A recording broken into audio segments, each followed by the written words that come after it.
So on Pesach, there were three isurin deoraita with respect to possession of chametz.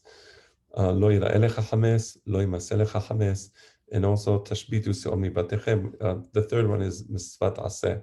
So if a person owns chametz on Pesach, he violated two mitzvot lo ta'aseh, one mitzvat aseh. By the way, there's very few isurim in the Torah where at this in one violation you're actually mevatel misvat aseh, plus you're violating two misvot lo ta'aseh. But chametz is a very hamur matter. Now, I want to discuss with you the question of selling the chametz, and I just want to look at some of the actual documentation used because it is such a strict isur, shenei lavin and misvat aseh, that it's really important to understand what's happening here. So in the typical, and I'm talking about what I've experienced in Eretz Israel, because that's what I know about. I don't know really what's happening in the United States. Everybody can judge for themselves. But in a typical sale of Hamas in Israel, the rabbi of a city or the rabbi of a synagogue acts as an agent to sell all the Hamas of his congregants or the city to a Gentile. So people come, they wait online, they do a kinyan suda with the rabbi. They don't exactly understand what's happening. People think they just sold their Hamas to the rabbi. No, they did not sell the Hamas to the rabbi. But nobody seems to understand exactly what's going on. They have this kinyan suda, or they sign a document, and I just want to read to you some of what the document says. So here goes. And this is just like a random, document. It's in English because I didn't want to read it in Hebrew, although later on I'm going to be reading in Hebrew because I didn't have time to translate the Shita Mechira, but I did have time to translate this. So I, the undersigned, hereby appoint Rabbi Peloni Almoni to act as my agent to sell all Hamas possessed by me, knowingly or unknowingly. Um, for example, Hamas, possible Hamas, and all kinds of Hamas mixes. I don't know what possible Hamas is. What is a possible Hamas? Not sure, but okay. It's either Hamas or it's not Hamas. If you're selling the Hamas, then you fulfill the mitzvah. Ta'arov with Hamas, you have to get rid of as well. There is no legal category. Possible Hamas, I just don't know what that means. It's so mehila that I just, it's beyond my knowledge. Um, and there's a kalan and halacha lama chazikinam be'isura. So anything is possible Hamas. I mean, masa could be possible Hamas, right? It's possible that this Hamas in the masa, maybe they didn't cook it well. So what does that mean? Okay, but it's not a legal category. I don't know why it was in the contract. I'm not sure who drafted this type of agreement. Um, and then they begin to sell the Hamas that's on the balua, that's in the utensils, somehow inside the utensils. The halakha doesn't require you to get rid of Hamas that somehow is balua inside the utensils. There is a halakha, of course, that you cannot use utensils that are not kosher for Pesach, right? So you cannot use that utensil for Pesach. But if you have a clean utensil, clean, there's nothing visible on the utensil. You don't have to sell or get rid of the Hamas, the microscopic particles of Hamas that are inside the utensil. So this contract doesn't seem to reflect Jewish law. I don't know what it reflects exactly. I don't want to, be done the person who drafted the contract lechav chova and say that he was ignorant of Jewish law, because I don't know who drafted this, but it doesn't show a particular sensitivity to actual Jewish law. Why would you sell Hamas that's balua bedofne hakelim? It's completely without any foundation in the halakha. There is a halakha that if you have basek, if you have pieces of dough on your utensils, yeah, you have to take out the pieces of dough. That's pashut. But that's what this says. It says hames balua bedofne hakelim. Okay. Again, there's a lot of things I don't understand. So I'm just saying I don't understand it, not trying to be critical. Then it continues and it says that it's also going to sell it's also going to sell live animals and pets that have been eating chametz. Um, I'm not sure if this was Originally, when I read this, I thought this was a spoof. It was maybe the person who sent it to me. I thought maybe he was trying to pull a joke on me because he knows that I'm not in favor of the Hamas. But then I asked him, is it? And then I checked other contracts, and yes, they're actually selling live animals. Why are they selling live animals? Because they may have eaten Hamas. Um, does the person need to sell his children because they ate Hamas before Pesach? Or does he need to sell himself because he ate chametz before Pesach? No, right? So if you don't have to sell your children because they ate chametz before Pesach, why do you have to sell Fido the dog because Fido the dog ate chametz before Pesach? Again, I'm not trying to be critical. I'm just saying I don't understand it. If somebody can maybe leave a comment and explain to me why it's necessary to sell animals. But okay, that's what the contract says. I'm just reading it. And again, I know many people take these things seriously and actually sign these documents and they think they did a great mitzvah. And I'm not questioning that. I'm just saying that I don't understand what's taking place here. Selling live animals. So if a guy came to the house and wanted to take Fido away, they would let the guy take Fido? Is that right? The beloved dog of the family? Is this what this is saying? It doesn't seem to make sense to me. Okay, it continues. Um, the rabbi also has the authority to lease the places where the Hamas are.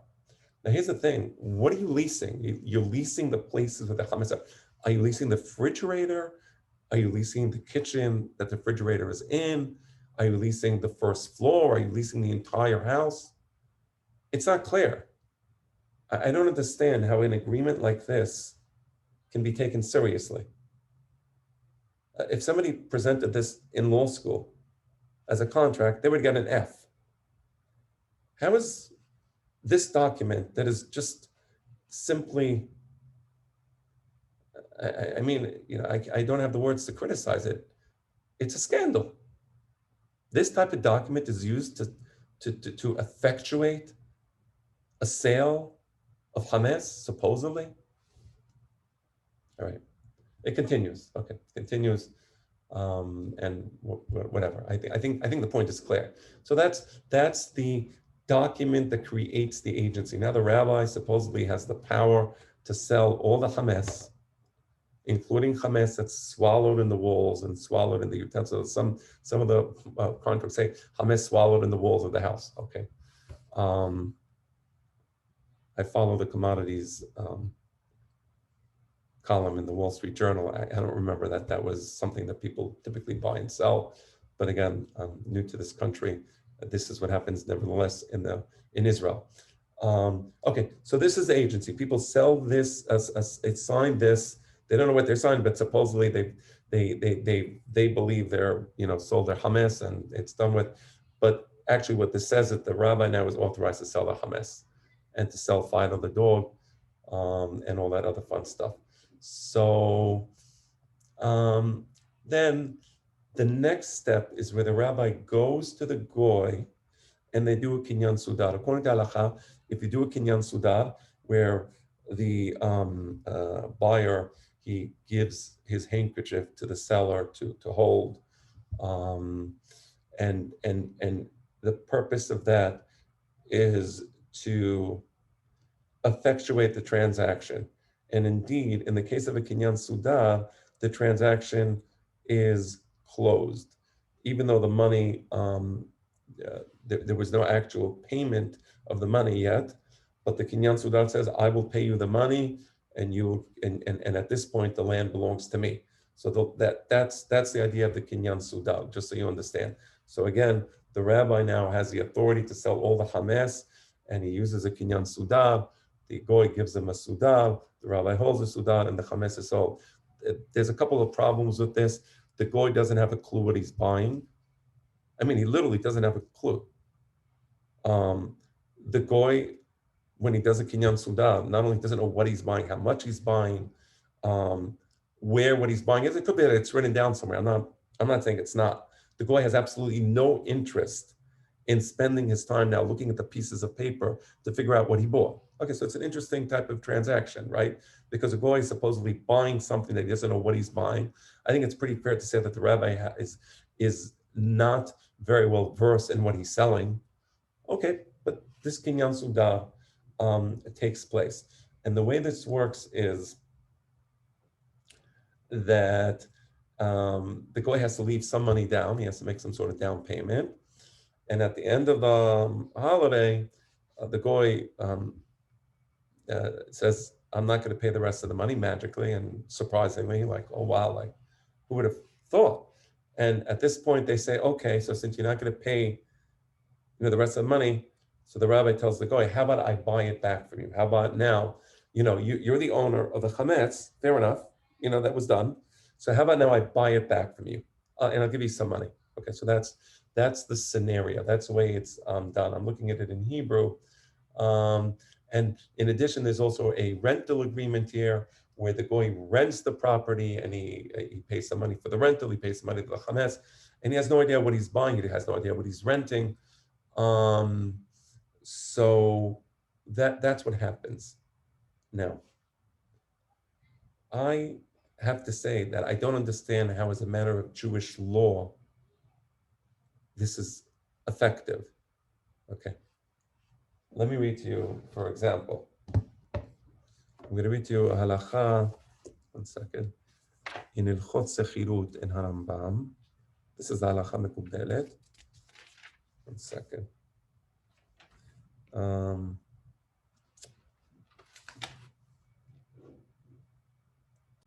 sorry, it's Hilchot Shechenim, Perek Yud Gimel Halacha Aleph. Hanoten matana, en ba din ben hameser.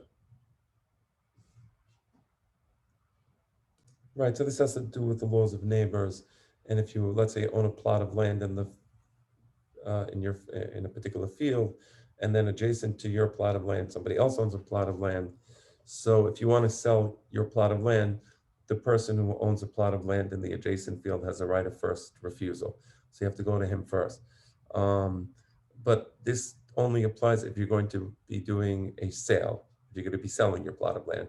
But if you give it as a matana, if you give it as a gift, then no, you don't have to go to the neighbor and say you have the right of first refusal on the gift, because you may not want to give him a gift. So hanoten matana en badin ben hameser. So this law of right of first refusal for the owner of the adjoining plot of land does not apply to a gift. היה כתוב בשטר מתנה, שאחריות מתנה זו על הנותן, יש בדין בין המסר. Now let's say a person gives a Reuven, has a neighbor Shimon, and Reuven now wants to take his plot of land and give it as a gift to Levi. So he gives his plot of land as a gift to Levi. As we said, he doesn't have to go to Shimon and give it as a gift to Shimon because it's a gift. But what does he do? He writes in the contract that I warrant that this matana will take place. I'm responsible if something's to go wrong. It's a regular warranty that any person who sells real estate obviously warrants the warranty of title and so on and so forth. So he gave the doni, the donor, Reuven gave the doni, Levi, certain guarantees with respect to the land that he just gave him. Yesh badim ben hameser, that's a sham. Then clearly what's happening here is there was a sale. Okay, nobody gives a gift, and then when he gives a gift, he guarantees title and he has all these representations. Why would you do that? Obviously, it was a sale. Okay, they signed a piece of paper. The piece of paper was a sham. Everybody knew it was a sham. Everybody knew there was no intention to donate a gift here. And we're not going to allow these types of sham transactions to take place, meaning you can't draw a contract, right, which doesn't reflect the actual intentions of the parties. And if you do that, the contract is undone. And therefore, yesh badin ben hameser, right? And therefore, the neighbor, Shimon, has a right to say, I want to buy it. I'll buy it at fair market value. I'll give you the money for it. Right, a first refusal. There's a shelah tshuva in the Mabit. It's a little complex. It's a Shut Mabit, Rabbi Moshe Ditrani, one of the great Chachamim in the days of Maran HaKadosh. Mavhil HaRa'ayon, his Bekiut, his Harifut. Um, Maran was the greatest, of course, but Mabit, they say, many say uh, that he was at the level, and maybe even he was among the Hachamim that were considered even, perhaps I shudder to say it, even maybe even greater than Maran, depending on who you ask, but certainly the top Hachamim would be Moshe Titrani. And the situation, I'm going to read it because it's a little complex, but Reuven התחייב למרים אשתו ב5,000 okay, let me say what happened. Reuven marries Miriam. He writes in the Ketuvah a certain figure. He also writes a Tosefet to 5,000, whatever the currency was. I don't even know how to pronounce the name of the currency. Otmanim. Oh, Ottomans. Ottomans. Okay. 5,000 Otmanim. So because the Turkey was in charge of the area, so they were Ottoman coins or Ottoman money or dollars, whatever you want to call it. And then he wrote in the contract, in the Ketuvah, he wrote, and he also made a Shavuah, that he's not going to try to persuade his wife. He wrote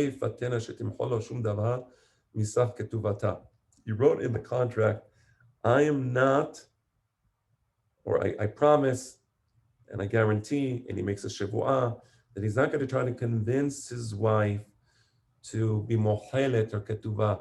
Honey, listen, really, do you really need so much money in the ketuvah? Write me a document that you're mohelet, you're willing to quit claim that amount. Well, you really need 5,000 Ottomans, on that's tosefet ketuvah, on top of the other part of the ketuvah, the ikar ketuvah. So he had to sign. He wrote a document. Probably the family of the wife knew that this guy is not trustworthy, so they forced him to sign that he would not try to persuade his wife to be mohelet her portion in the ketuvah, right? Right. And furthermore, he signed in the ketuvah that if he convinces his wife to be mohelet, to give up her portion of the ketuvah, there's no mechila. And the only one who has the authority to be mohel, the only one who has the authority to be mohel, the ketuvah of the wife, is the father of the wife. Yani his father-in-law. That's it. Nobody else. And of course, bad person is always a bad person. Nothing's going to help. He persuades his wife that she should give up her ketubah. And what did he do? He said, listen, I have an idea. You can't be mochalet to ketubah directly. We know that because that was the deal. So how about you sell your ketuvah to my father, meaning the wife is going to be selling the ketuvah to her father-in-law. Nobody said you can't sell the ketuvah to the father-in-law, but she's not going to sell it for money. She's going to sell for tovat hana'ah. Now the father-in-law owes her a favor. So she's not mochalet, she's selling. It's a sale. And her father is going to owe her a favor, but tovat hana'ah. Obviously, he's trying to circumvent the promise that he made.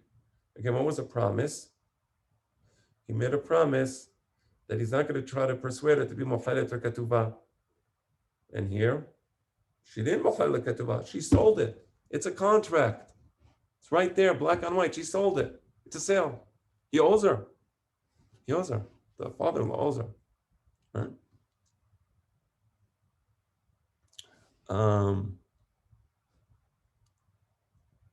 So what does the Mabit say? So the Mabit says, "Mechilata tiyeh betela, velo." I'm sorry. En kiyum lemchila zo. This sale is not a real sale. There's no kiyum. There's no substance to the sale because it's not real. This was done as a trickery. Shemachra le'aviv. Yeah, she sold her rights in the ketuvah to her father-in-law. She didn't sell it to her husband, because if she sold it to her husband, it would be obvious that it's doing it as a type of mehila. Because she's asking for a favor back. She's not selling it for money. She's selling it for a favor. Okay. So they tried to trick, and now they're selling it to the father-in-law. Demasinu bechol makom, because in every situation there is something, there is a rule. Shabatlu hachamim zal isat ma'arimin. The hachamim annul the machinations of people who do these fraudulent transactions. כי העיד הפרק המקבל בדינה דבר מסרה, דזבין, גילויה דהראה במסעתה דהראה. Right, we study that in Harambam, right? Right?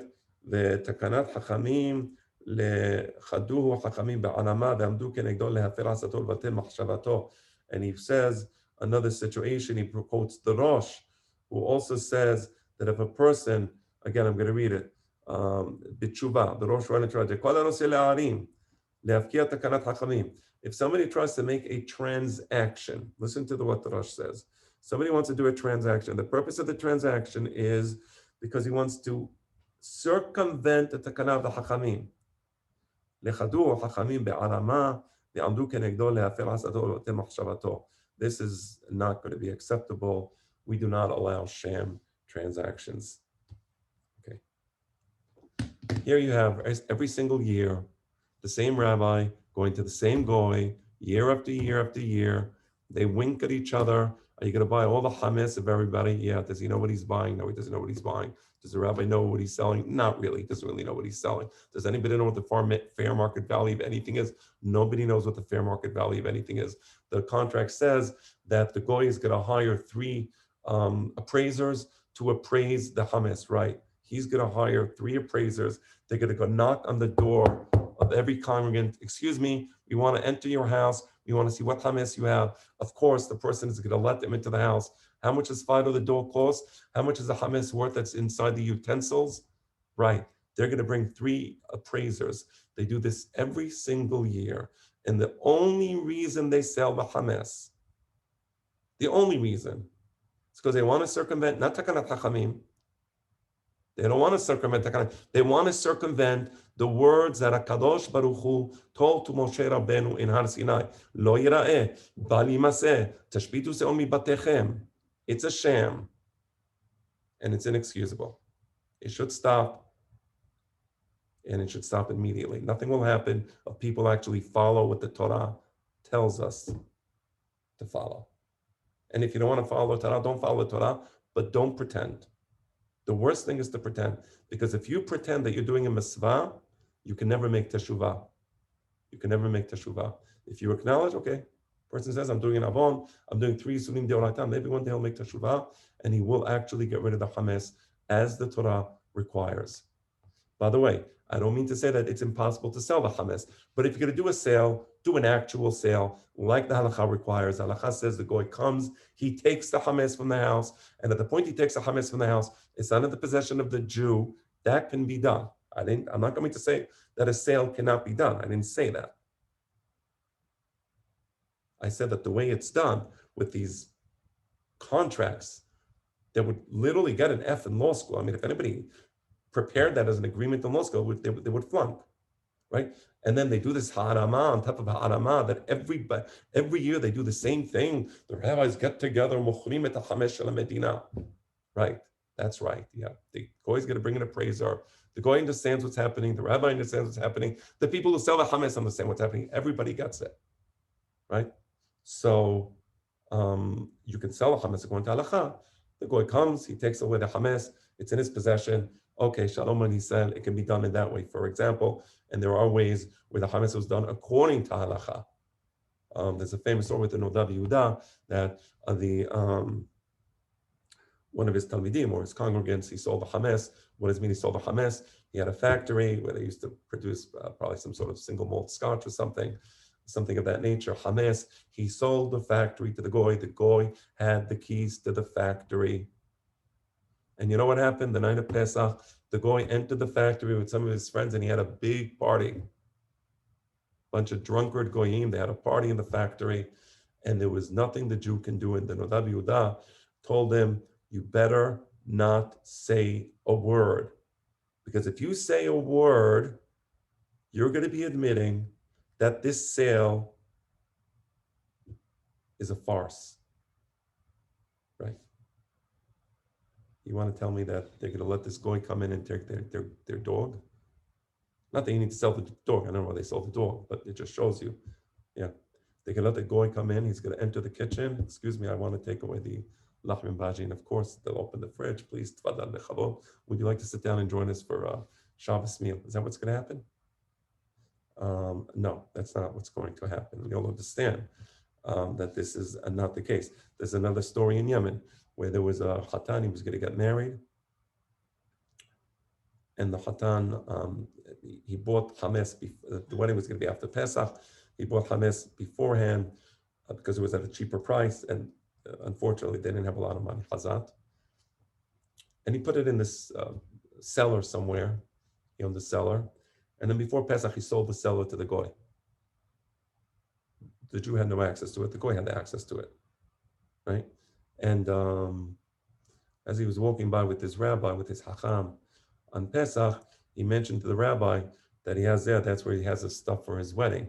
The rabbi heard this. He told him, this chametz, you're getting rid of it now. The fact that you spoke to me about the chametz you have for your wedding in there means you didn't really sell it. It was a sham transaction, right? And you're getting rid of it now. You have to, because if you have chametz in your possession on Pesach, even on Chol HaMoed, you have to destroy it. You get rid of it now, and for your wedding, you have to buy new chametz. Okay, in those two cases, the Jew did not have access to the chametz. The Goy had full access to the chametz. The Goy was able to enter and take it, and the Jew would do nothing to it. And in the case of the Yemenite Jew, just the very fact that he was thinking about how he's going to have that chametz later was enough for the Chacham to say enough is enough. This is not a sale. This is a farce. So you want to tell me we keep chametz in the house?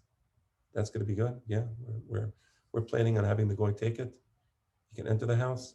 So therefore, and plus, as I said, a deal which is done to circumvent the law is considered a sham. It's ha'arama, and it has no standing in Jewish law. It has no standing in Jewish law.